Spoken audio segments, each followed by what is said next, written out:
Howdy do, buckaroos, and how the heck are you? As I try to adjust my prompter. Anyways, how the heck are you, man? So I just did the video for this one the other day, so you might wonder why I'm doing another one. Because, no reason really. I was Hungry Hollow. It's a brand new brewery out near Cassville, Missouri. I'm gonna read just a little bit from here. It's dark roasted specialty malt, Belgian malt, smidge of cold brew coffee. It says 9%. Although they do say a little bit. He sent me a message. They said they ran out of room on the website. So let me read a little bit to what else this has in it. It uses Citra and Mosaic hops, which is kind of unusual for a imperial porter. Dark Belgian malt, cold brew coffee, chocolate, cacao, maple syrup, brown sugar, and the kitchen sink. So he's got a lot going into this beer. And I found it interesting. I was actually, I'm going to brag a little bit here. I was actually invited out to the brewery last night. They're not officially, they don't have an open tap room yet. They have their grand openings April 21st, but they are in a few stores. But I happened to met the owner and head brewer out there about 2 years ago when he was working for another brewery. He left that to do his own thing. I'm going to paraphrase him a little bit if I don't get the quote exactly right. He didn't want to be told what to do necessarily. He didn't want to follow trends.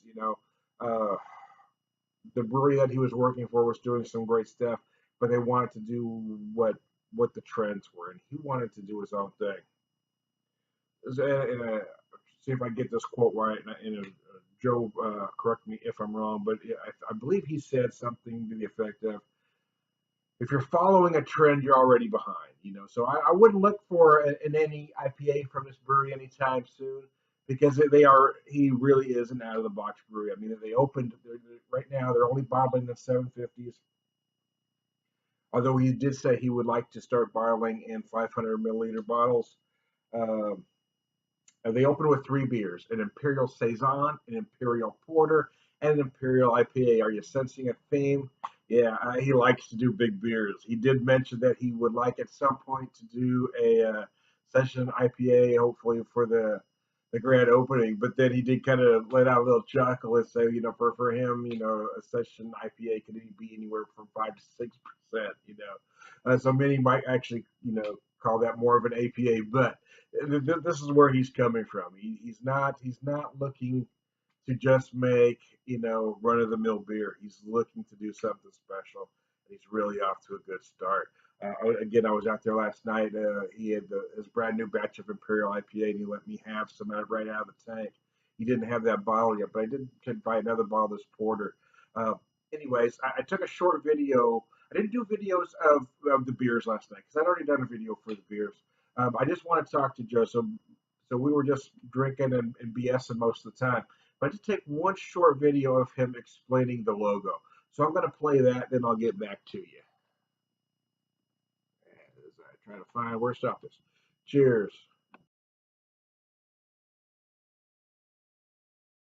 I've noticed you have an arrowhead for your logo. Can you tell me why you chose the arrowhead? Yeah, it's a really good story. So the guy that got me into arrowheads, he's an 83-year-old fellow. He's probably 85 now, and he'd probably tell me he's older than that now. But he got me into arrowheads. He found one of the rarest arrowheads that's ever been found, and it's a Folsom Point. Right when I was getting into it, now he's sold it since I met him.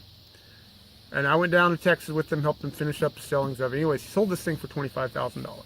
He found an arrowhead on the ground. And not that money's important, but it just shows you how significant this arrowhead was. It's a beautiful arrowhead. It was the original one that I wanted on our logo. We made our original logo with his Folsom Point. Oh, nice. And it's so, I don't have it here on me. I've got a cast of it. If we did, well, if I showed you our original deal, you would see that people didn't know what it was. They thought it was a cave. They couldn't tell what it was. Oh. I still personally want that one on here, but people, so I was like, all right, I'm not going to just trump everything because I want it. I'm going to do, so this turned out to be another great part of the story is, so the arrowhead we have now is a dovetail. And we found it. We called the guy who actually he's a modern flint. He's the godfather of modern flint knapping.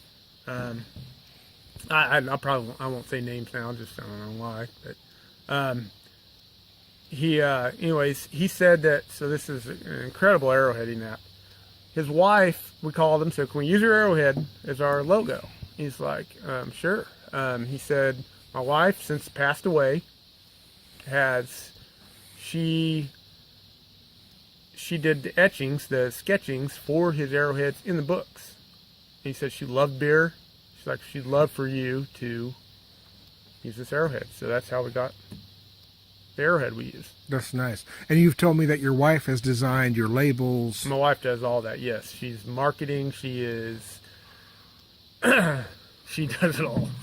That's nice. Hey, thanks, Joe. I appreciate that. And I will be back with more from Hungry Hollow Brewery in Cassville, Missouri, or around Cassville. Are we in Cassville? About 7 miles north. Okay, there we go.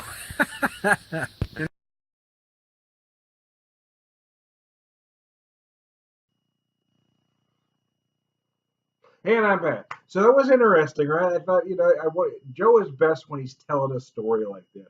So I didn't want to just. Sometimes it's walking that fine line, right? I don't like to. I guess when I first started doing the Beer Whisperer gig about 6 years ago, when I'd go somewhere, I want to do nothing but videos. But now I really just want to talk to people. Sometimes I'll do it on camera, sometimes not. It just kind of depends on the situation. But it was interesting to get him on camera telling that candid story. And we were talking about this beer last night as we were both drinking it. I was getting a lot of vanilla from it. I'm going to take a drink here. And of all the ingredients listed, vanilla isn't one of them. So I asked him about that, and he says, it was just one of those things that happened. He said, I noticed that too when he first tried it, that there wasn't a lot of vanilla coming through. Who knows? But you got all those ingredients coming together, the chocolate, the coffee, and somehow vanilla sort of sneaks up in there with everything else it's got going. It's just an amazing beer. I love the texture, the mouthfeel of this beer is just amazing. It is what you want in a porter, in my opinion. It's very velvety, very silky.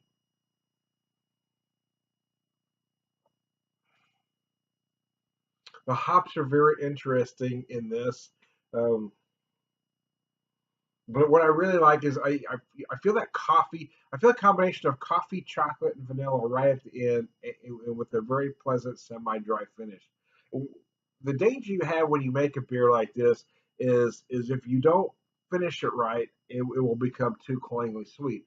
Those flavors you have in the middle, you don't want to run all the way through to the finish. You want it to stop at some point and clean up, and that's what Joe does right here. That's what he does right with all his beer. Excuse me, I'll scratch my nose. I apologize. Watching the Olympics here, I thought I'd take a little break, do a little video here. Again, he's having it's out Cassville, Missouri. So I mean, it's not. I don't know that it's close to anybody, especially where he is at. He's kind of off the beaten path. Having I lost my thought there for a second. A grand opening, April 21st, weather permitting. So I'm just telling all my beer friends, if you are anywhere within driving distance to this brewery, even if you're a couple hours away, I suggest you take a trip out there. This is a beer geek brewery. He is making beer geek beers. He's not making beers. He's not making, average beers. I mean, these aren't for the casual craft beer drinker. These are for folks that really love and are passionate about beer. So there you go. I am trying to Beer Whisperer, BeerVangelist, prolific beer drinker, Purveyor of Wisdom, man. And I'm using a glass here, right? He gave me a glass last night, too. Right? You notice I'm a glass junkie. One more time. I am the Beer Whisperer, BeerVangelist, prolific beer drinker, Purveyor of Wisdom, and all around a good guy. Cheers.